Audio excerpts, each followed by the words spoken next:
প্রথম দায়িত্ব হচ্ছে শিক্ষকদের নিজেদেরকে বুঝতে হবে আপনি প্রফেসর হয়েছেন, আপনি অ্যাসোসিয়েট প্রফেসর হয়েছেন, বিশ্ববিদ্যালয়ের শিক্ষক হয়েছেন, এরপর আপনার রিজিক নিয়ে টেনশন করা উচিত না, আপনার সৎ হওয়া উচিত, আপনার রিজিকের জন্য অন্য কারো ক্ষতি করা উচিত না, কারো জীবনের ক্ষতি করা উচিত না।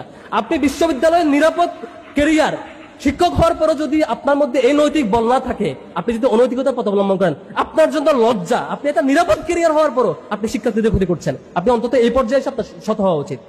শিক্ষকেরা সৎ হইলে তারপরে শিক্ষার্থীরা, আমরা যারা ছাত্র সংগঠনগুলো করি, আমাদের দায়িত্ব হচ্ছে প্রথমত নিজেদের ইন্টারনাল চেঞ্জ, দ্বিতীয় অন্যদের প্রতি সহনশীল আচরণ, ভালো অ্যাপ্রোচ, থার্ড হচ্ছে যারা রাজনীতি করতে চাইবেন না তাদের প্রতি রেসপেক্টফুল বিহেভিয়ার, তাদেরকে নিয়ে কোনো কমেন্ট না করা, তাদেরকে তার স্পেসটা ছেড়ে দেওয়া, বরং তাকে বেনিফিটেড করতে পারার সে অ্যাপ্রোচ থাকা। সর্বসাধারণ আমরা চেষ্টা করলে সুন্দর পৃথিবীটা গড়তে পারবো। আমরা ছাত্র সংগঠন সব আমরা রিফর্ম হয়ে গেলাম, কিন্তু শিক্ষকরা আল্লাহর রহমতে রাজনীতি চালাই গেল।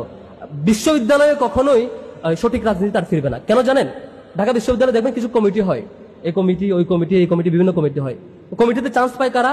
যারা ওই যে নির্দিষ্ট ওই যে অ্যাপয়েন্টেড লোকজনের দল মেনটেন করবে। আপনি তো কমিটিতে চান্স পাবেন না। আপনি কমিটিতে চান্স পাবেন, কমিটির মিটিং হবে, বিভিন্ন বাজেট পাবেন, আপনি উপকৃত হবেন, আপনার আয় ইনকাম বাড়বে, আপনি বিভিন্ন জায়গায় প্রমোশন পাবেন।